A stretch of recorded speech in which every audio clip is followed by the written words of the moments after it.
रहीम अस्सलाम वालेकुम। आज की इस वीडियो में हम सीखेंगे useful sentences in English. English ज़ुबान में यूज़फुल का मतलब होता है मुफीद सेंटेंसेस, जुमले। इंग्लिश ज़ुबान के हम कुछ मुफीद जुमले आज इस वीडियो में सीखेंगे जो कि आम बोलचाल में इस्तेमाल होते हैं। बोलचाल को इंग्लिश में स्पोकन इंग्लिश कहते हैं, यानी बोलचाल की इंग्लिश स्पोकन इंग्लिश। इसके अलावा मैं आपको एक सेंटेंस से बहुत सारे सेंटेंसेस भी बनाना सिखाऊंगी ताकि आप इंग्लिश को जल्दी सीख जाएं।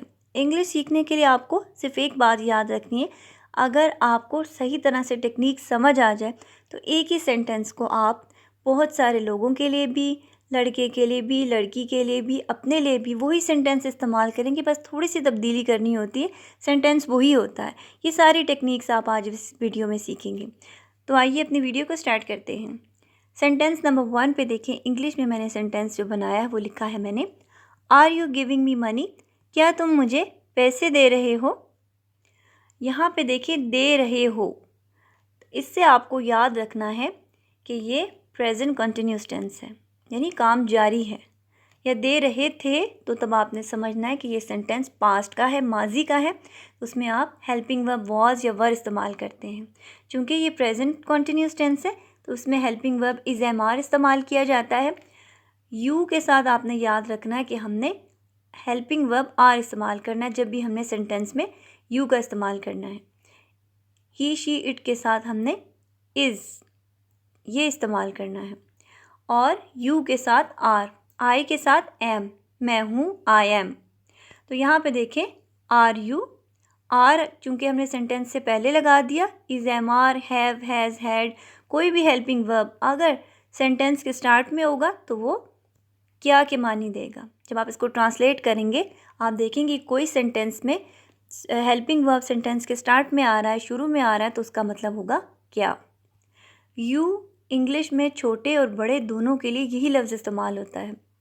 यही सेंटेंस अगर मैं लिखती क्या आप मुझे पैसे दे रहे हैं, तब भी मैं इस सेंटेंस को इसी तरह बोलती, are you giving me money.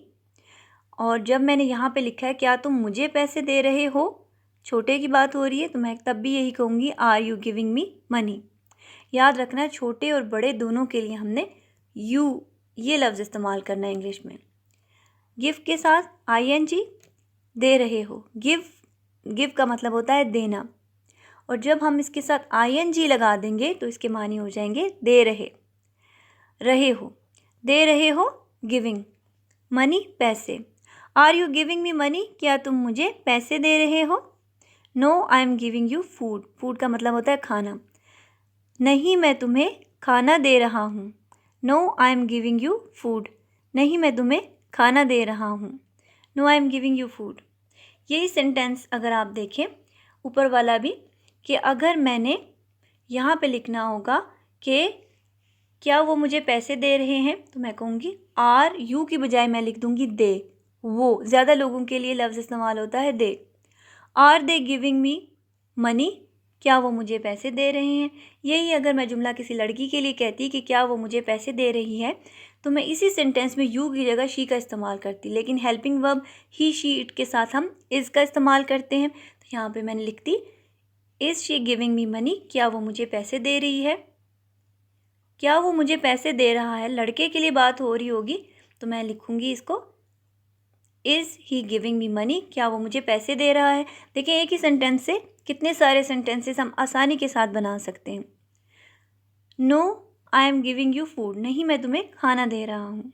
यहाँ पे खाने की जगह आप कुछ और भी चीज़ इस्तेमाल कर सकते हैं। जो भी कुछ आप नहीं दे रहे किसी को, तो आप no I am not giving you money, नहीं मैं तुम्हें पैसे नहीं दे रहा। No I am not giving you my blanket, मैं तुम्हें अपना कंबल नहीं दे रहा। No I am not giving you water, मैं तुम्हें पानी नहीं दे रहा। सेंटेंस यही है, जो चीज़ नहीं दे रहे होंगे आपने यहाँ पे उस चीज़ का नाम लेना है। No I am not giving you, या no I am giving you food, नहीं मैं तुम्हें खाना दे रहा हूँ। आगे देखें, is he giving paper to Adil? क्या वो आदिल को कागज़ दे रहा है। यहाँ पे सेंटेंस देखें, ही मैंने प्रोनाउन ये इस्तेमाल किया है, वो यानी लड़के के बारे में बात हो रही है। क्या वो आदिल को कागज़ दे रहा है। Is he giving paper to Adil? यही बात अगर लड़की के बारे में की जा रही होती कि क्या वो आदिल को कागज़ दे रही है, तो मैं सेंटेंस को इस तरह लिखती, इज़ प्रोनाउन शी लड़की के लिए इस्तेमाल होता है वो। Is she giving paper to Adil, क्या वो आदिल को कागज़ दे रहे हैं, कागज़ दे रही है। Is she giving paper to Adil, क्या वो आदिल को कागज़ दे रही है।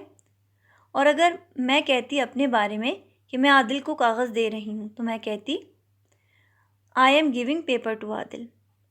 और अगर हम बात कर रहे होते ज़्यादा लोगों की कि क्या वो आदिल को कागज़ दे रहे हैं तो मैं इस तरह सेंटेंस बनाती are they giving paper to Adil, क्या वो आदिल को पेपर दे रहे हैं। यहाँ पे देखें हेल्पिंग वर्ब मैंने आर इस्तेमाल करना था और ही की जगह मैं दे, वो ज़्यादा लोगों के लिए हम इंग्लिश में वो के लिए दे का लफ्ज़ इस्तेमाल करते हैं। Are they giving paper to Adil, क्या वो आदिल को पेपर दे रहे हैं। देख लें एक ही सेंटेंस है आपके पास, is he giving paper to Adil, क्या वो आदिल को कागज़ दे रहा है। इसी से मैंने आपको कितने सारे सेंटेंसेस और भी बना के दिखा दिए ताकि आपको आसानी रहे इंग्लिश याद करने में। इंग्लिश बहुत आसान ज़ुबान है, बस आपको एक टेक्निक और ट्रिक आ जाए जो कि मैं अपनी हर वीडियो में सिखाती हूँ तो आप आसानी के साथ इंग्लिश सीख सकते हैं और आपके लिए बोलचाल भी बहुत आसान हो जाएगी। इस सेंटेंस में देखें no he is giving him a book, नहीं वो उसे एक किताब दे रहा है। No he is giving him a book, नहीं वो उसे एक किताब दे रहा है। यही हम जुमला कहते नहीं वो उसे एक किताब दे रही है। लड़की की बात की गई होती तो हम कहते no she is giving him a book, नहीं वो उसे एक किताब दे रही है। ज़्यादा लोगों के लिए मैं यही जुमला बोलती तो मैं कहती नो ही की जगह मैं दे लिख देती और इसकी जगह are, no they are giving him a book, नहीं वो उसे एक किताब दे रहे हैं। और अपने लिए मैं ये सेंटेंस बोलती तो मैं कहती no I am giving him a book, I के साथ एम का हेल्पिंग वर्ब इस्तेमाल होता है। आई एम मैं हूँ, तो यहाँ पे चूँकि मैं अपने बारे में बात कर रही हूँ, नहीं मैं उसे एक किताब दे रही हूँ तो मैं कहती no I am giving him a book, नहीं मैं उसे एक किताब दे रही हूँ। ये देखिए एक ही सेंटेंस से मैंने आपको कितने सारे जुमले बनाना सिखा दिए। नेक्स्ट में देखें what are you giving to the sick, sick का मतलब होता है बीमार। आई एम सिक, मैं बीमार हूँ। शी इज़ सिक, वो बीमार है। दे आर सिक, वो बीमार हैं। आगे देखें what are you giving to the sick, आप बीमार को क्या दे रहे हैं।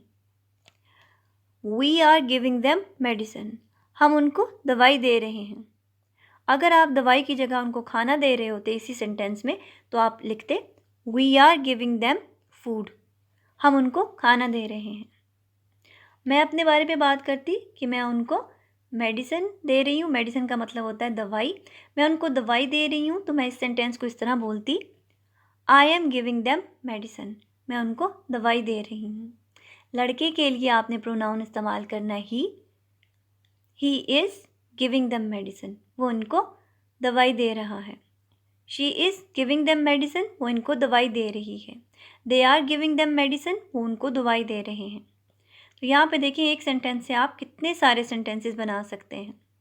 नेक्स्ट सेंटेंस देखें are you giving an apple to his son, क्या तुम उसके बेटे को एक सेब दे रहे हो। यहाँ पे भी देखिए आर मैंने इस्तेमाल किया यू के साथ तो इसका मतलब होगा क्या तुम। Are you giving an apple to his son, क्या तुम उसके बेटे को एक सेब दे रहे हो। और यहाँ पे भी अगर आपने ये जुमला कहना होता कि वो उसके बेटे को सेब दे रही है तो आप कहते हैं is she giving an apple to his son, क्या वो उसके बेटे को एक सेब दे रही है। क्या वो उसके बेटे को एक सेब दे रहा है तो आप कहते is he giving an apple to his son. Next sentence देखें no I am not giving him an apple, नहीं मैं उसे एक सेब नहीं दे रहा। यहाँ पे भी देख लें कि no I am not giving him an apple, और अगर आप यही जुमले को कहते नहीं मैं उसे एक सेब नहीं दे रहा था तो तब आपने हेल्पिंग वर्ब वॉज लगाना है।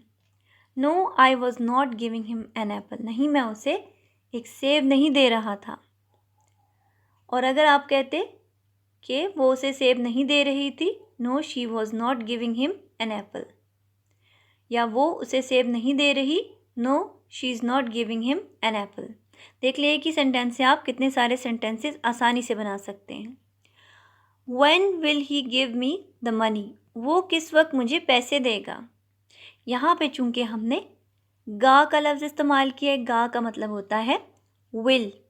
इंग्लिश में गा के लिए हम विल का इस्तेमाल करते हैं और ये सेंटेंस हमें बताता है विल का इस्तेमाल कि ये फ्यूचर का सेंटेंस है, यानी आगे आने वाले वक्त के बारे में अगर हमने बात करनी है। ये 1 घंटा भी हो सकता है, यानी 1 घंटे के बाद वो मुझे पैसे देगा, या वो कल मुझे बाज़ार में पैसे देगा, या कल मैं, जो भी सेंटेंस आपने फ्यूचर के बारे में, मुस्तकबिल के बारे में करना है तो उसमें आपने हेल्पिंग वर्ब विल इस्तेमाल करना है और वो तर्जुमा उसका क्या होगा, गा। ठीक है। When will he give me the money, वो मुझे कब पैसे देगा, या वो मुझे किस वक्त पैसे देगा। When will he give me the money. He won't give you money, वो तुम्हें पैसे नहीं देगा। ठीक है। यहाँ पे भी सेंटेंस फ्यूचर के बारे में बात हो रही है। He won't give you money, वो तुम्हें पैसे नहीं देगा। अब मैंने आपको इसी वीडियो में बहुत सारे सेंटेंसेस बनाना सिखाएं कि आप एक ही सेंटेंस को यूज़ करके आप उससे कितने सारे सेंटेंसेस बना सकते हैं। अगर मेरे चैनल को आपने सब्सक्राइब नहीं किया तो आप उसे कर लें ताकि मेरी नई आने वाली वीडियोस को ढूंढने में आपके लिए मुश्किल ना हो।